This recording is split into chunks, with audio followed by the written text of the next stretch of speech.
Essayons de comprendre, cet univers dans lequel, voilà, nous sommes sans l'avoir spécialement choisi, mais voilà, dont nous profitons des systèmes, de communication à distance, des réseaux sociaux et tout ça. Alors justement, aujourd'hui, pour faire un petit peu pas une pause, mais un moment plus accessible à des plus jeunes, je vais répondre à des questions qui m'ont été posées la semaine dernière. On a fait une réunion Zoom avec des jeunes d'une aumônerie à Senlis et ils ont envoyé un certain nombre de questions. Donc, et puis je vais les avoir de nouveau demain, je pense.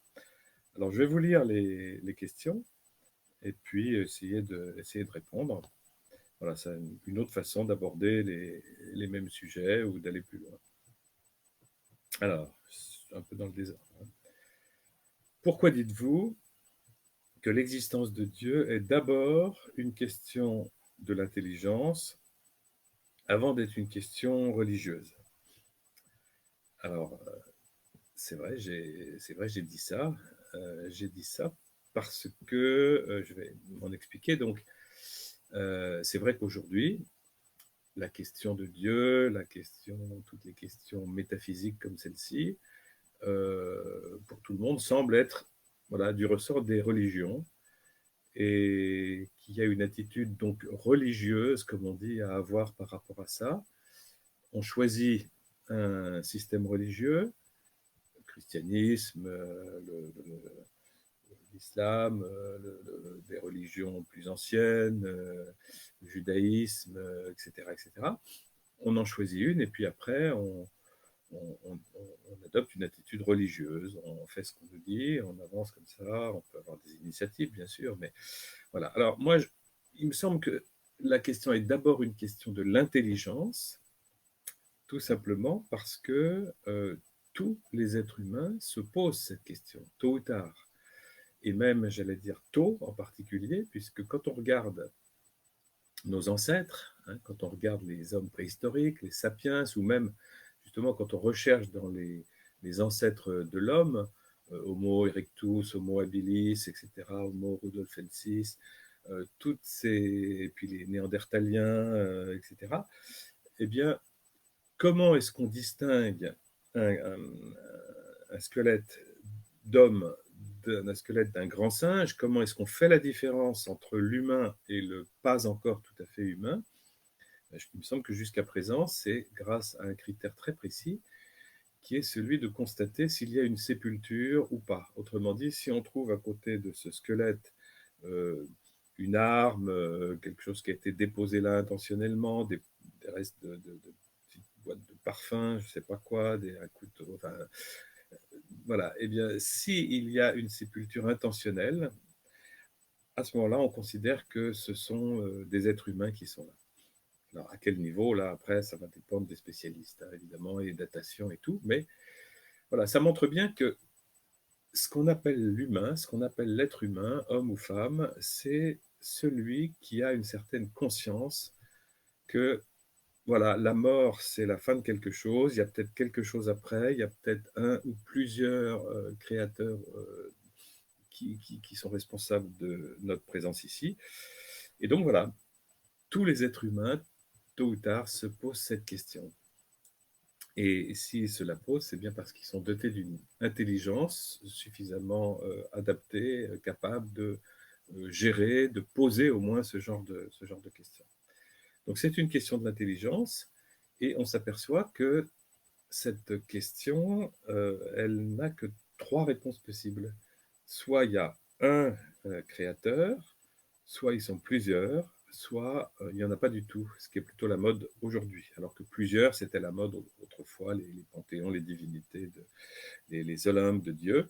La mode aujourd'hui, c'est plutôt il n'y en a pas du tout.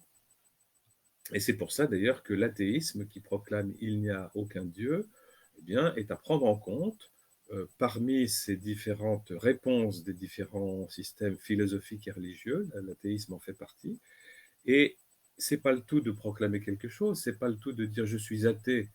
Ah ben pourquoi tu es athée? Ah bah, parce que j'aime pas du tout le Dieu de la Bible et de Jésus-Christ, il me dérange, il me plaît pas, il a des contradictions, enfin bref, on peut dire tout ce qu'on veut. D'accord, OK. Mais l'athéisme, maintenant, il va falloir choisir quelle sorte d'athéisme, parce qu'il y en a plusieurs. Et la question, c'est d'arriver à justifier de la présence de ce monde s'il n'y a pas une ou plusieurs intelligences qui l'ont créé. S'il n'y a pas un Dieu ou plusieurs dieux responsables de ce monde, s'il n'y en a aucun, il faut arriver à expliquer. Alors c'est là qu'on a vu Parménide qu'il expliquait sa façon, mais sa façon s'écroule. Les atomistes et les stoïciens l'expliquent par les atomes, mais il faut que les atomes soient éternels, donc cette situation s'écroule un petit peu. Est-ce que l'univers est l'être, l'absolu de l'être, l'être de Parménide? Oui, il serait l'être s'il était éternel. Or, nous venons également de découvrir qu'il n'est pas éternel. Donc, vous voyez, l'athéisme est lui aussi en difficulté, comme d'autres courants religieux. Et voilà. Alors, je reviens à ma question. Euh, Pourquoi d'abord une question d'intelligence? Parce que s'il y a trois réponses possibles, c'est assez peu. Après, on pourra les préciser, mais c'est assez peu. Et il y a forcément une de ces trois réponses qui est vraie. Donc l'intelligence qui s'intéresse à ce qui est vrai, qui cherche à comprendre les choses, eh bien, se dit, tiens, s'il y en a une sur trois qui est vraie, bah, ça vaut peut-être le coup de réfléchir un petit peu et d'étudier. Est-ce qu'on a des choses qui nous aident à y voir un peu clair, à se mettre sous la dent pour une réflexion? Est-ce qu'il y a des indices? Voilà. Et voilà, il y a une réponse qui est vraie, les deux autres sont forcément fausses puisqu'elles sont tout à fait contradictoires entre elles. Est-ce qu'il y a une quatrième solution? Moi, j'en ai pas trouvé, j'ai pas l'impression. Si vous en trouvez, merci de l'envoyer. Voilà, une sur trois est vraie. Il s'agit de la trouver, les deux autres sont fausses. Donc, il m'a semblé que ça devenait intéressant de faire une enquête, et c'est ce que nous faisons.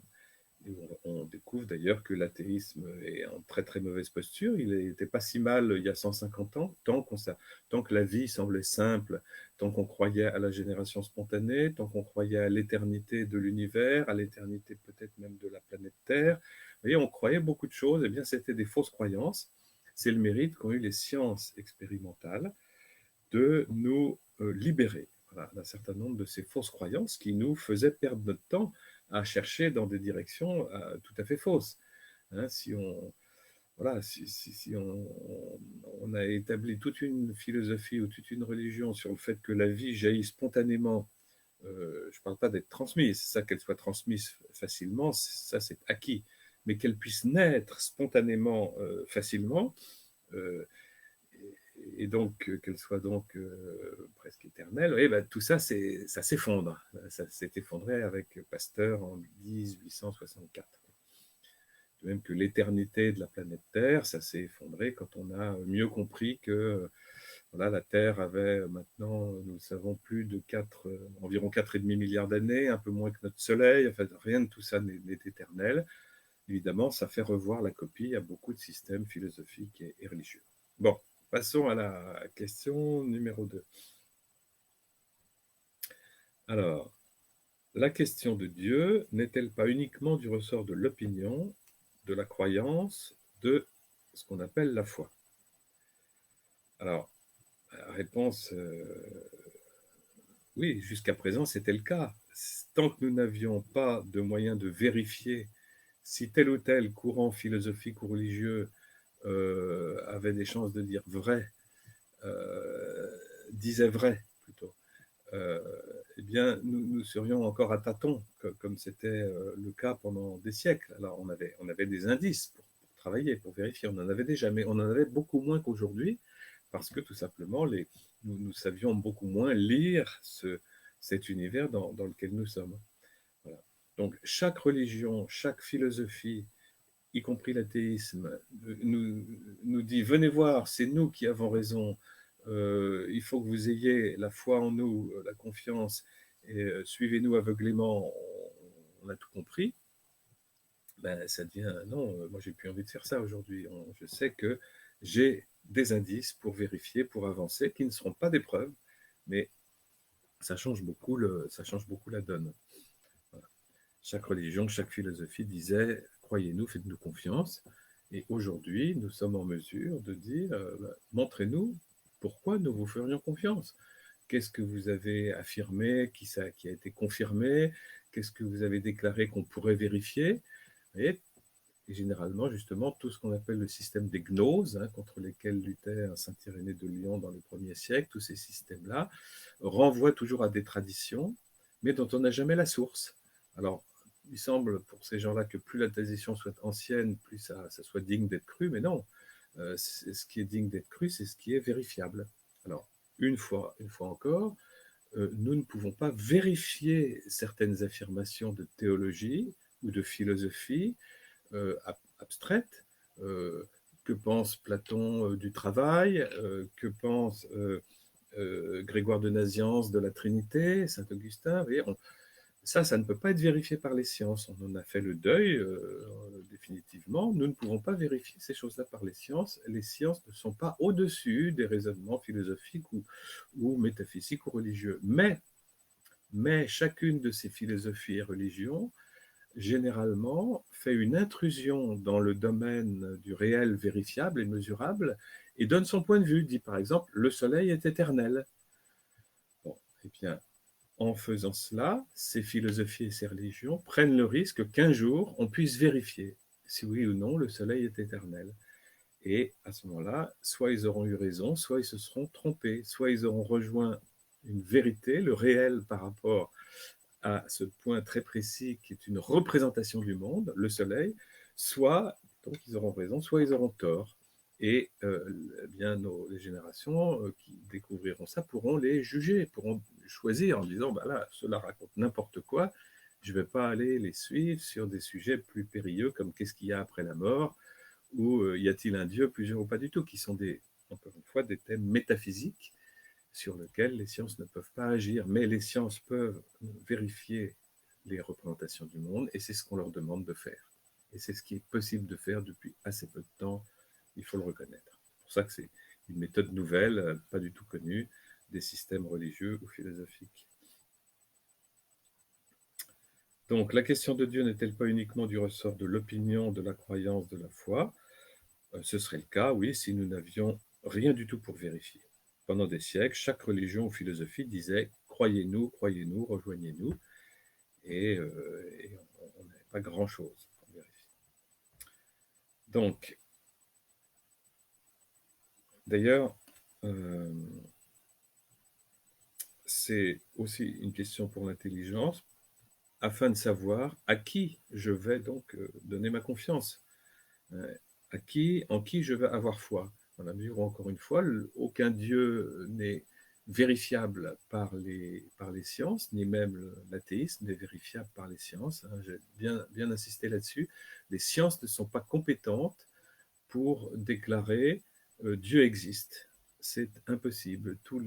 Même si tous les scientifiques étaient chrétiens, ils ne pourraient pas dire j'ai la preuve scientifique que Dieu existe, parce que tout simplement, la question de Dieu n'appartient pas au domaine des sciences, de l'expérience, car Dieu, s'il existe ou s'il n'existe pas, serait de toute façon en dehors de la sphère vérifiable par les sciences.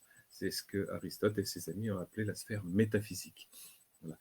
Pour les mêmes raisons, aucune science, contrairement à ce qu'ont essayé de faire certains, parfois les amis de Darwin ou d'autres, ou certains scientifiques ou philosophes d'aujourd'hui, aucune science n'est en mesure de dire Dieu n'existe pas.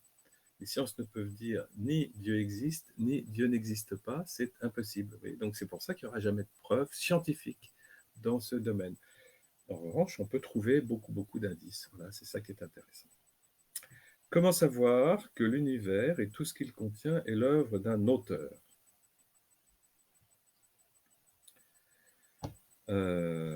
Eh bien justement, c'est en pratiquant le genre d'enquête comme celle des indispensables, comme celle qu'avait menée le professeur Tresmontant pendant toutes les années où il était professeur de philosophie à la faculté de la Sorbonne à Paris, et où il a écrit, je crois, 50 livres vraiment sur pas mal de ces sujets. On abordera d'autres sujets plus autour de l'hébreu et des traductions une prochaine fois. Donc cet homme a fait un travail considérable, et je ne suis pas un de ses disciples, je suis juste quelqu'un qui profite de cette route qu'il a ouverte pour aller vers un continent, voilà, nouveau. Si vous allez aux États-Unis, par avion ou par bateau, vous n'êtes pas un disciple de Christophe Colomb. Vous êtes quelqu'un qui emprunte un chemin qui a été ouvert et qui est facilité. Eh bien, c'est un peu la même chose là. C'est pour ça qu'on tente de parler de tout ça, parce que c'est très accessible. Ces livres sont très accessibles. C'est peut-être un des rares philosophes qui a tenu à ce point-là à se rendre accessible. Il a même écrit des chroniques dans un quotidien populaire français, La Voix du Nord, pendant plus de 12 ans ou 15, je ne sais plus. Des chroniques toutes simples à lire et qui emmenaient le lecteur assez loin. Alors en faisant ce genre d'enquête, oui, c'est comme ça que je peux savoir si l'univers est l'œuvre d'un auteur ou non. Je ne le saurais pas avec preuve, mais je le saurais avec pas mal d'indices, parce que certaines choses méritent de l'intelligence pour être construites, demandent de l'intelligence, comme par exemple les premiers messages ADN ou les derniers aussi, les plus récents. Tout ça, ça demande de l'intelligence.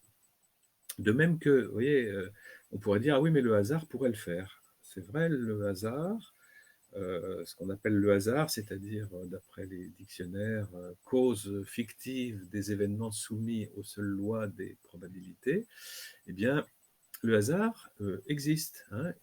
Il y a des rencontres fortuites, il y a des accidents, des choses imprévues. Tout n'est pas heureusement téléguidé comme si nous étions des robots. Hein. Nous avons un espace de liberté, une certaine latitude, et nous avançons comme ça. Donc, il y a du hasard. La question, c'est de voir jusqu'où le hasard est capable de construire, de réaliser quelque chose.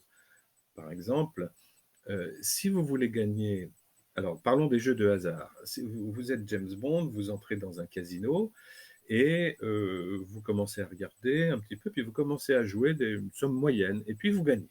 Ah, formidable, ça c'est beau, le hasard fait bien les choses. Bon, vous réinvestissez la somme, et de nouveau vous gagnez. Mais le pactole, hein, alors vous multipliez encore, vous avez un fameux paquet de jetons devant vous, et vous vous dites, allez, ben, je continue. Et vous jouez encore un coup, le 8 pair, je ne sais pas de quelle couleur, et vous gagnez encore. Bon, qu'est-ce qui se passe là? Tout le monde vous regarde, tout le monde vient voir. Et surtout, il y en a un qui vient voir, c'est le surveillant, le gorille, là, qui, comme dans tous les films de James Bond, avec des dents métalliques, qui va vous dire, écoutez, le patron du casino aimerait bien vous parler, monsieur Bond. Pourquoi ben, écoutez, vous avez beaucoup gagné. Bon, vous voyez, c'est évident. Le patron d'un casino, il connaît les capacités du hasard. Il sait jusqu'où le hasard est capable de faire quelque chose. Un type qui se met à gagner 10 fois, 20 fois de suite, vous voyez, on sait très bien que ça, ce n'est pas livré au simple hasard, sourd, muet, aveugle et par définition sans intelligence, donc complètement idiot. Et si vous êtes comme James Bond et que vous souhaitez gagner plusieurs fois de suite à la roulette, eh bien, il vaut mieux faire confiance à votre intelligence et à un trucage de votre équipe avec la roulette que d'attendre que le hasard vous fasse gagner 20 fois de suite, parce que ça, le hasard ne le fera jamais. Alors, on pourrait dire, si, le hasard finira par le faire au bout de plusieurs centaines de milliards d'années. Ok, ok.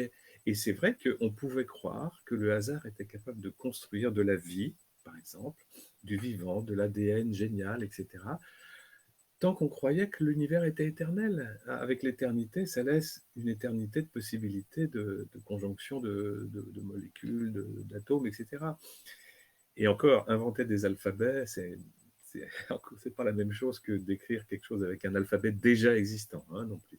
Bon, mais en tout cas, on voit bien que si vous voulez gagner, c'est pas au hasard que vous allez faire confiance, au hasard idiot, mais c'est à votre intelligence. Voilà. Et c'est d'ailleurs ce que font les hommes constamment.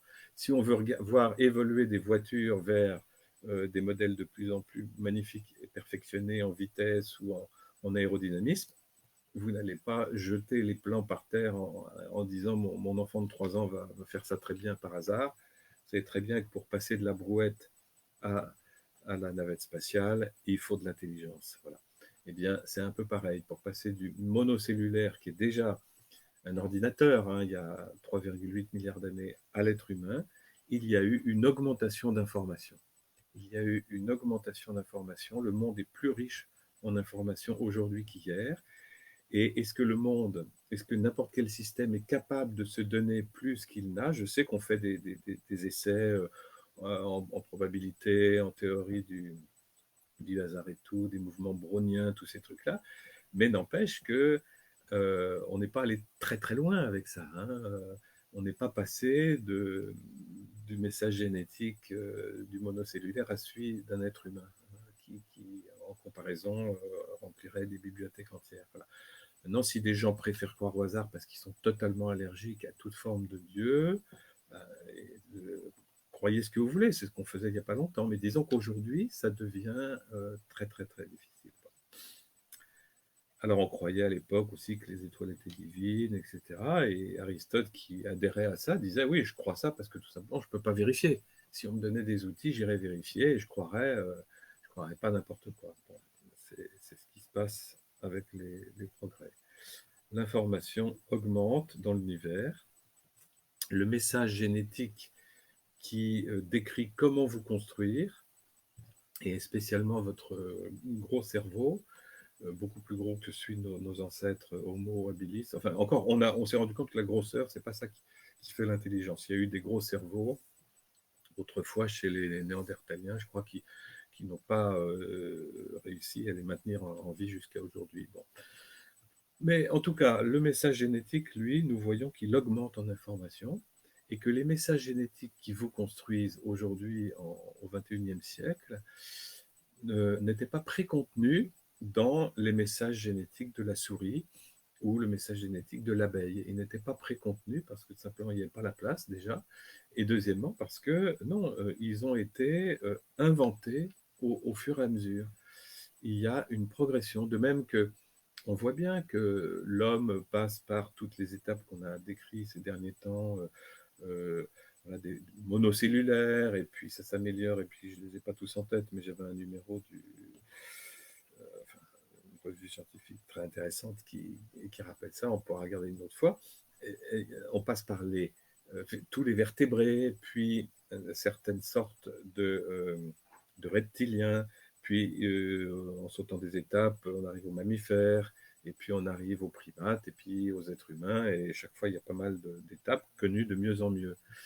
Bon, eh bien tous ces messages génétiques-là, de plus en plus riches en informations, sont comme des nouveaux chapitres génétiques qui sont ajoutés au livre, au plan de construction précédent. Ces nouveaux chapitres, on se demande d'où ils viennent. Voilà. Est-ce que, alors bien sûr, tant qu'on ne connaissait pas l'ADN, au temps de Darwin et de Pasteur, on pouvait toujours croire que l'évolution, voilà, se faisait, une adaptation au milieu. Oui, c'est vrai pour ce qu'on appelle la théorie restreinte de l'évolution de Darwin, qui est tout à fait bien observée. Les pinsons des Galapagos, des îles Galapagos, hein, que Darwin a découvert dans son voyage sur le Beagle, ce bateau, eh bien, les becs des pinsons n'étaient pas les mêmes que ceux sur les continents, et d'autres formes de vie, d'autres formes d'animaux n'étaient pas exactement les mêmes, ils avaient évolué différemment que sur le continent. Mais c'est vrai, mais ça, Darwin en a été conscient, ça concernait la théorie restreinte de l'évolution, une adaptation au milieu, etc. Mais la grande question, la grande énigme, c'est comment passer d'une espèce à une autre espèce qui va devenir incompatible sexuellement, génétiquement et tout. Vous voyez, eh bien ça, Darwin disait, ça doit se faire sur des très très longues durées, des très longues années, et on devrait trouver dans les couches sédimentaires, on devrait trouver des chaînons, il appelait ça des chaînons manquants, ça porte un autre nom aujourd'hui, peu importe. On a bien compris ce que c'est, c'est-à-dire des passages intermédiaires entre, par exemple, le dinosaure et l'oiseau. Bon, entre le dinosaure et l'oiseau, comment ça fonctionne? Eh bien, on devrait trouver plein de chaînons intermédiaires, puisque ça se passe sur des millions d'années, là, le passage de l'un à l'autre, et on n'en trouve quasiment pas, ou un qui semble être un chaînon manquant, mais bah, il ne suffit pas, un chaînon manquant, il en faut, il y en a plein, etc., etc. Bon, voilà, ça fait réfléchir. Alors, donc, augmentation d'information. Si de l'information augmente, normalement, c'est qu'il y a une source de l'information qui est présente et qui apporte quelque chose de nouveau, d'une façon ou d'une autre. On ne sait pas comment, mais les messages Alors, bien sûr, il y a toute la théorie des erreurs de copie dans la duplication de l'ADN, etc. Bon, on pourrait y revenir, mais on peut montrer que c'est très difficile à soutenir, puisque, encore une fois, c'est pas en faisant des copies, des erreurs de copie dans les plans de la brouette qu'on va avoir les plans de la Ferrari à l'arrivée. Donc, vous voyez, ça fait quand même beaucoup réfléchir. Voilà. Et l'athéisme a du mal à défendre sa peau. Alors, notre foi chrétienne, sur quoi s'appuie-t-elle? Eh bien, là, on pourrait dire, elle s'appuie sur le fait que, déjà, la foi chrétienne s'appuie sur la foi des Hébreux. Et la foi des Hébreux, en hébreu, Emouna, c'est pas pistis, c'est pas la croyance comme en grec. Emouna, c'est la même racine que Emet, que Amen, c'est la certitude de la vérité. Alors, comment les Hébreux pouvaient-ils être certains de la vérité? Eh bien, soit parce qu'ils étaient extrêmement crédules, c'est ce qu'on leur a reproché et qu'on continue de leur reprocher, soit au contraire parce qu'ils vérifiaient. Et alors, si on les interroge, on s'aperçoit qu'ils ont vérifié beaucoup de choses et que c'est en vérifiant qu'ils faisaient le tri entre le vrai et le faux. Et d'ailleurs, si vous connaissez une autre façon de faire le tri, ou qu'on appelle aussi le discernement entre le vrai et le faux, que la vérification et la confrontation au réel, eh bien, vous pouvez communiquer ça à l'Académie des sciences, c'est très intéressant parce que c'est la seule façon de vérifier que quelque chose est énoncé, de savoir si quelque chose d'énoncé est vrai ou faux. La seule façon de le savoir, c'est de vérifier. Et les Hébreux en parlent pas mal dans leur bibliothèque qui s'appelle la Bible, qu'on appelait la Bible. Ils racontent dans Jérémie 28 ou dans d'autres passages comment il a fallu choisir entre deux prétendus prophètes, lequel était le vrai, lequel était le faux, s'ils étaient faux tous les deux, etc. Ils sont très très entraînés à faire des vérifications. Et on voit, quand on compare les récits bibliques ou les récits de création biblique avec d'autres récits de création, ce que nous avons fait plusieurs fois ici, eh bien, on voit bien que le récit de création des Hébreux, qui est écrit par des prophètes, eh bien, est compatible avec le réel globalement. Pas à chaque point, encore que si on travaille, on voit que finalement oui, mais bon. En tout cas, si on le compare aux autres, eh bien, il joue dans une autre cour, dans la cour vraiment des grands, puisqu'il résiste à la confrontation au réel de l'astrophysique, de certaines choses. Quoi d'autre? Oui, peut-être de biologie aussi, enfin, écoutez, pas mal de choses. Alors, on s'aperçoit, si on étudie le Dieu des Hébreux, qu'il ne dit jamais, par la voix de ses prophètes, « Allez, suivez-moi, faites ci, faites ça, c'est moi le chef, c'est moi qui commande. » Il ne fait jamais ça. Qu'est-ce qu'il fait? Eh bien, par la voix des prophètes, c'est vérifiable dans la Bible, il dit, voilà ce que je vous demande, euh, maintenant, vérifiez. Souvenez-vous. Souvenez-vous, n'ai-je pas fait ceci avec cela? N'ai-je pas ceci? N'avons-nous pas réussi ensemble ceci ou cela? Vous voyez, le Dieu des Hébreux est intéressé par mériter la confiance de ce peuple qui est le peuple avec qui il travaille, pour ensuite, semble-t-il, élargir aux autres peuples du monde entier, mais il ne s'adresse pas, encore une fois, aux foules avec des porte-voix, des micros, il s'adresse à l'oreille d'un homme ou d'une femme, il passe par sa réflexion, son intelligence, son cœur intelligence, il se fait comprendre et le gars est chargé d'aller le dire aux autres et on espère que ça va être compris. C'est comme ça qu'ils ont fini par abolir l'esclavage, abolir les sacrifices humains, ce que les autres civilisations ne faisaient pas. Le Christ lui-même, pour ceux qui se rappellent pas, le Christ lui-même fait appel à cette intelligence, ce discernement, cette vérification. Alors, un petit exemple. Alors, j'ai toujours en tête Jean, l'évangile attribué à Jean au chapitre 14, où le Christ dit si vous ne croyez pas mes paroles, alors, parenthèse, ce qui est envisageable, puisque des paroles, tout le monde peut raconter tout ce qu'il veut, on peut rarement vérifier. Donc, si vous ne croyez pas à mes paroles, croyez du moins à cause de mes actes, à cause des signes, des choses que je fais, des engagements que je prends dans le réel. Vous voyez, Est-ce qu'un tel, est-ce qu'il n'était pas aveugle? Est-ce qu'il n'a pas été guéri? Un tel autre éclopé, etc. Mais le Christ fait des actes et il invite à s'appuyer, non pas sur ses paroles d'abord, mais sur ses actes. Parce que, tout simplement, des actes, c'est vérifiable. C'est la chose que nous pouvons vérifier. C'est là où on s'engage dans le réel et où on se soumet à la vérification. Euh, alors, un autre exemple avec le paralysé, vous savez, qui est descendu par le toit ouvert de la maison. Il y a du monde, on descend un paralysé et la question c'est qu'est-ce qui est plus facile? Est-ce que c'est de dire, est-ce que c'est de dire des paroles, tes péchés sont pardonnés? Mais ça, tout le monde pourrait prononcer des paroles comme ça. Les faux prophètes, les faux messies, ils ont passé leur temps à faire ça. Mais est-ce que ça a opéré quelque chose? Eh bien, vous voyez, qu'est-ce qui est plus facile? De dire quelque chose ou de lui dire justement à cet homme, lève-toi et marche. Ben, s'il se lève, c'est une vérification qu'on n'a pas menti, qu'on est un vrai prophète ou quelqu'un capable de guérir, etc.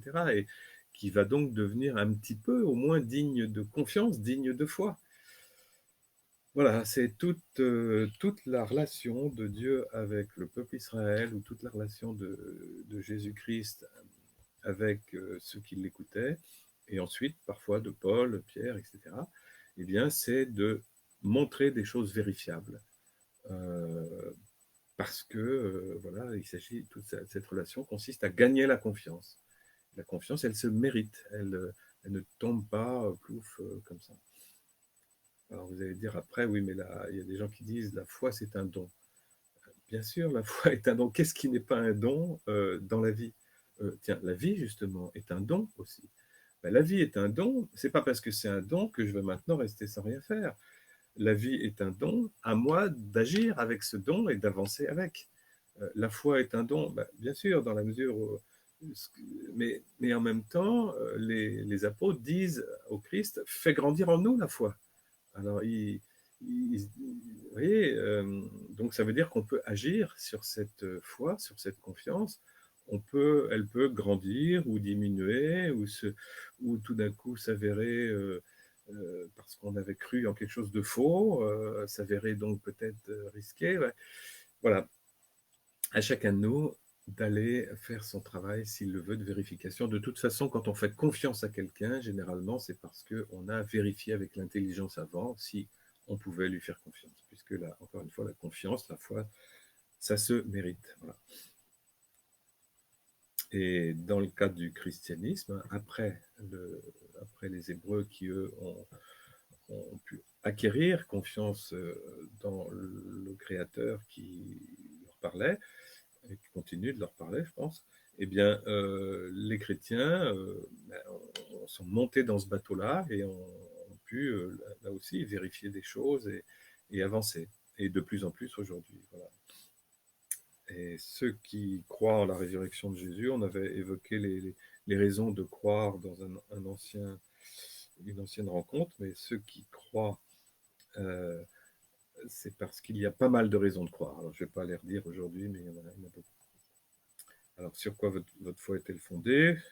Avez-vous des indices? Ben oui, j'en ai beaucoup. J'essaye de les partager avec mes bandes dessinées, les indispensables. Sur mon site brunner.fr, on voit des chroniques, beaucoup de petits textes qui m'ont été demandés pour une radio, un site internet. Et puis maintenant, ces rencontres-là, les conférences. Je voudrais revenir à une question du début que je n'ai pas posée, voilà, que je n'ai pas lu. Croire, n'est-ce pas soumettre notre intelligence et notre liberté à quelqu'un? Dans ce cas, quelle est la place de l'homme dans l'univers s'il y a un Dieu qui dirige tout?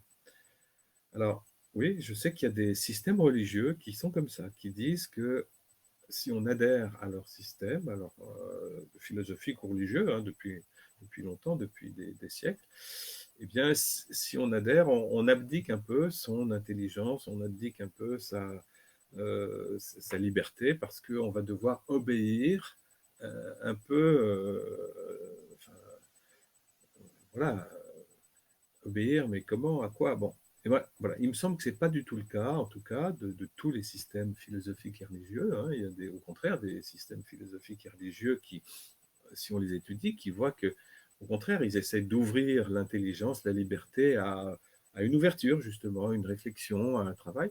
Bon, c'est le cas du judéo-christianisme, c'est le cas de la foi des Hébreux, c'est le cas normalement de la foi des chrétiens, sauf qu'il y a eu parfois des déviances hein, qui ont laissé croire que l'homme était complètement soumis. C'est ce qu'on appelait l'occasionalisme chez un certain donc, père Malebranche, hein, qui pensait que ce que l'homme faisait, eh bien, en fait, il n'en était pas vraiment responsable. C'est Dieu qui agissait en lui. Bon, il l'appelle l'occasionalisme. Bon, c'est comme ça. Alors, en revanche, dans un bon judéo-christianisme, bien compris, eh bien, au contraire, la, Dieu nous invite à exercer notre intelligence et notre liberté. Et il y a un bon exemple, c'est Marie, hein, Mariam, celle qui va être la mère de Jésus, qu'on appelle le Christ, c'est-à-dire le Machiach, le Messie, celui qui a reçu l'onction, comme l'onction royale, hein, comme le roi David et les autres rois d'Israël, et qu'on va donc appeler fils de Dieu, comme les rois d'Israël, parce que et le roi est celui qui peut dire Abba, hein, papa, à Dieu le Père, bon, Dieu, notre Père, Dieu unique, bon, et trois fois saint. Alors, Marie, elle, pose la question, à peine l'envoyé lui parle, elle questionne, elle dit, mais comment cela va-t-il se faire puisque je ne connais pas d'homme?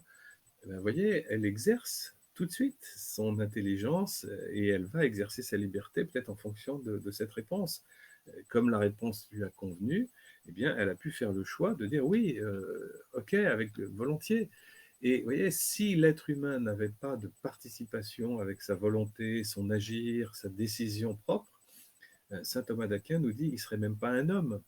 Hein, on ne serait même pas des hommes, on serait des sortes de robots, Platon disait des poupées peintes, etc. Non, c'est justement, il semble, d'après tout ce que nous voyons dans la Révélation, Bible et Nouveau Testament chrétien, que le souhait de Dieu, c'est de se trouver des interlocuteurs hein, avec qui dialoguer. Et d'ailleurs, vous savez que chez les Hébreux, la définition de l'être humain, l'homme, la femme, digne de ce nom, eh bien, c'est d'être capable d'être prophète par rapport aux animaux. Hein. On a dit que tout être vivant est un psychisme, c'est-à-dire une psyché, une âme qui organise les mêmes atomes, la même matière que celle du voisin, mais pour suivre un certain plan dont maintenant nous pouvons lire noir sur blanc son existence dans l'ADN, comme un livre, des bibliothèques entières de l'ADN avec toutes ces instructions. Et les Hébreux nous disent, ben oui, il a dit, mais alors à ce moment-là, si mon poisson est une âme vivante, si mon chien est une âme vivante, quelle est la différence entre l'animal et le chien, puisque moi, l'être humain, je suis aussi une âme vivante. Et les Hébreux ont devancé cette difficulté en disant, eh bien voilà, à l'être humain, homme et femme, tel qu'il les créa, Adam, comme on dit, Adam, homme et femme, il, il, Dieu donne un nishmatayim, c'est-à-dire, on va dire, un esprit, quelque chose, on ne sait pas comment le traduire, un esprit qui, en fait, a besoin, lui, d'un gros cerveau, cœur, intelligence, pour être reçu, parce que là aussi, ça va s'exercer. Cet esprit va devoir s'exercer, et il y a une sorte d'inachèvement pour aller vers un achèvement, et cet esprit, eh bien, ce sont les capacités propres à l'homme que certains animaux ont, mais en beaucoup plus faibles. Et capacité de liberté, enfin, on va donner dans l'ordre, intelligence, rationalité, liberté, volonté, euh, toutes ces choses-là. Voilà. Donc, c'est ces choses-là que le Créateur semble vouloir développer chez nous, puisqu'il nous dit que nous sommes faits inachevés pour aller vers l'achèvement avec son aide. Et c'est toujours Dieu qui est premier. C'est pour ça qu'on dit que la foi est un don. Dieu opère et l'homme coopère. Mais la foi est un don, mais à partir du moment où on aura aidé certains concitoyens à voir qu'il n'y a pas d'obstacle entre la foi des Hébreux et des chrétiens et le réel, eh bien, ils vont pouvoir se pencher dessus et recevoir ce don, parce que tout le monde est apte à le recevoir, ce don. Il est prêt, c'est comme un cadeau qui serait à la porte, le facteur a sonné, ou le livreur, mais tant qu'on ne va pas le chercher, le cadeau, eh ben, il n'entrera pas chez nous. C'est un petit peu la même métaphore, ou si j'ai pas fait un peu de place chez moi pour recevoir cet énorme cadeau, bah, là encore, il faudra le laisser à la consigne, il sera pas, je pourrais pas m'en servir. Donc le don est là, mais c'est à moi d'aller le chercher, de m'en servir, et on peut aider nos concitoyens et pas attendre béatement. Ben, le don, ben, ils n'ont qu'à attendre de le recevoir et puis on verra plus tard, hein, voilà. Voilà. Alors, une dernière petite question. Euh, une dernière petite question. C'est quand même la question au début du livre de la Genèse, Bereshit, Bara, Elohim, et Hashamaim, Ve'et Haaretz, Ayeta, Tohu Vavohu. Alors, Tohu Vavohu, c'est ce qu'on a traduit Tohu Bohu. Bon. Alors, il y a un énorme malentendu autour de ce Tohu Bohu. Il y a des tas de forces en présence, il y a des tas de systèmes gnostiques. Euh, ou autres qui nous disent le tohu-bohu, c'est le chaos des philosophes grecs. C'est le chaos de matière préexistante. Euh, voilà, tohu-bohu, ça veut dire ça. Bon, c'est chaos. Et je connais des gens qui font beaucoup, qui tournent autour de ce thème du chaos et enfin, il y a une confusion énorme parce qu'en réalité, il faut questionner des gens qui connaissent l'hébreu, et on va s'apercevoir, comme pour d'autres mots que nous avons abordés, comme la, asot, etc., qu'ils ne sont pas toujours traduits, tous ces mots-là, ou pas toujours correctement traduits, ou alors ils ont été traduits avec des interprétations déjà. Donc s'ils sont traduits avec des interprétations, eh ben, ils vont peut-être nous emmener sur des pistes pas tout à fait justes, parfois fausses, parfois asphyxiantes, parfois des sables mouvants. Et tohu jamais dans l'esprit des Hébreux, ça n'a été le chaos des Grecs. Parce que le chaos des Grecs, c'est quasiment, vous voyez, un dieu opposé. Si le tohu-bohu était comme le chaos des Grecs, et que Dieu, comme on dit dans certains endroits, arrive et met de l'ordre dans ce tohu-bohu ou chaos, et en séparant, vous savez, on nous fait beaucoup de choses là-dessus, en séparant la lumière des ténèbres. Enfin, Dieu, on a l'impression qu'il n'est pas créateur dans ce plan-là, il est séparateur, il est organisateur. Mais je vous ferai remarquer quand même que si il y a un tel chaos, comme disent les Grecs, qui est éternel, hein, un nombre infini d'atomes, disait Démocrite, et ces atomes sont en quantité infinie et sont depuis l'éternité. Et puis, si c'était ça qu'on voyait dans la Bible, ben, la Bible ne serait pas monothéiste du tout. La Bible serait dithéiste. Elle dirait il y a deux dieux. Il y a le Dieu qui met de l'ordre dans le chaos, et puis il y a le chaos lui-même, la matière qui est divinisée, qui est le propre de ce de ce qu'ont fait les atomistes et les stoïciens de Zénon. Ils ont divinisé la matière sous forme d'atomes. Bon, alors, s'il y avait, alors, qu'est-ce que c'est que ce tohu-bohu? Eh bien, c'est facile à vérifier, hein, avec des spécialistes de l'hébreu. C'est-à-dire, ça nous est raconté dès les premières lignes de la Bible. Alors, évidemment, on part sur une fausse piste si on dit au commencement, Dieu créa le ciel et la terre était tohu-bohu. En fait, il faut traduire ce qui est vraiment écrit, c'est-à-dire pour un commencement. Be, réchit. Commencement, c'est réchit. Be, c'est pour, vers. Mais pour un commencement, afin d'un commencement, Dieu crée, bara, c'est lui seul, à partir de rien, le ciel et la terre. Mais ça ne veut pas dire que la terre est créée dès le premier jour, on a déjà parlé de ça l'autre fois. Ça veut dire que terre et ciel et la terre, ça veut dire l'univers entier. Donc, pour un certain commencement, Dieu crée l'univers entier. Et qu'est-ce que c'est que ce commencement? Eh bien, on peut penser que c'est ce qui l'intéresse sans doute le plus dans tout ça, et en même temps ce qui est le plus risqué, c'est de créer l'homme et la femme. Donc, ça pourrait être une interprétation. Pour créer l'homme et la femme, Dieu, non, pardon, pour un commencement qui serait celui de l'homme et la femme et de quelqu'un à l'image de Dieu, Dieu crée effectivement l'univers entier. Et maintenant, nous allons vous raconter comment il crée l'univers entier en 6 étapes. La septième, il fait chômage parce que justement, il vient de créer enfin l'homme et la femme. Et là, là à saute pour faire la suite de cette création. Voilà. Donc, vous pouvez, moi je sais pas, je crois que c'est ça qu'il faut faire, c'est d'aller vérifier avec des spécialistes de l'hébreu. Qu'est-ce que c'est que ce tohu vavohu? Et les spécialistes disent tohu c'est désert et vohu c'est vide.